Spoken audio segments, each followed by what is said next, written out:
Page 12. This is Patrick O'Flanagan's Two Old Cows. I guess. That's what it says it is. I don't know. Here we're playing two notes at the same time in the left hand. I mean, it's not the same as playing one note at a time. It's different. It's a different technique. So let's talk about playing more than one note at a time. If I'm playing one note at a time, I put weight on that one note and I lower it down and I transfer weight to whatever other note I need. Okay. When I'm playing more than one note at a time, I have to put weight on both fingers, whichever fingers are involved, or however, there could be 3 or 4 notes at a time, I don't know. And I just coming down, I'm lowering it down. Here we have an F and a C, so I'm just lowering the hand down. Don't hold the hand still and try and use the fingers. That's no. Just, you're there in that position and you're just lowering the hand down. Here. Listen carefully and try and get the notes down at the same time. It's hard to do. You'll always be working on that. Get the notes down at the same time. They won't want to go. I'm just lowering the hand down. That's basically what this is, the technique for it. So let's look it over. It's one line long, bass clef, 2/4 time. I see half notes and quarter notes. We have staccatos at the end. That's not. We'll get that later. But we're playing 2 notes at a time. So, and if you're not sure what the notes are, you spell out the chord, is what we call it.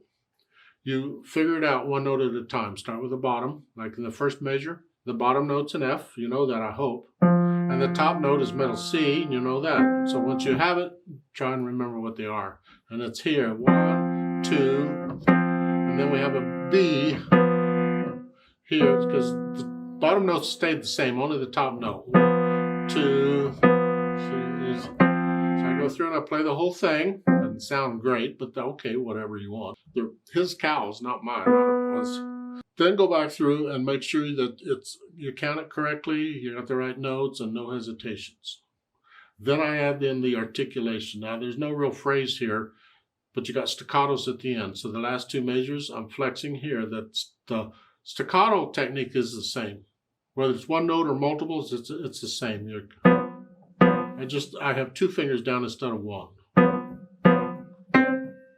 So it's here, 1, 2, 3, 4. 2, 3, 4. 2, 3, 4.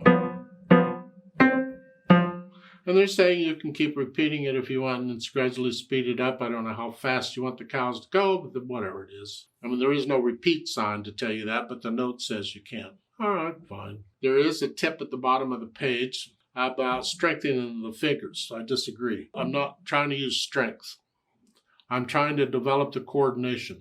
I'm developing the reflexes, because really when we play, it's a series of reflexes. It's learning to use what it feels like to use these fingers. You don't need them to be strong fingers. You need them to be developed. You don't need a bunch of exercises. I'm going to do these exercises to strengthen these fingers. Yuck. No. Just play. It'll come in time as you're learning the piano and you're playing piano more and so forth. These other fingers will develop to a point. They'll never be quite as comfortable as like the thumb and the index, but nevertheless, you can get them to where you can do things with them.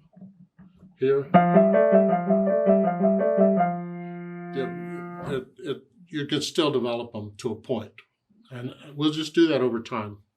Now, let's play this together very slowly. Now, play with me, when you're hearing more than 1 note at a time, that can get tricky. But do the best you can and try and hear both notes. Are you playing both notes the same as mine? Because if it sounds a little off, that means at least one of your notes may be off. So I'll give us 2 counts. 1, 2, ready, go. 2,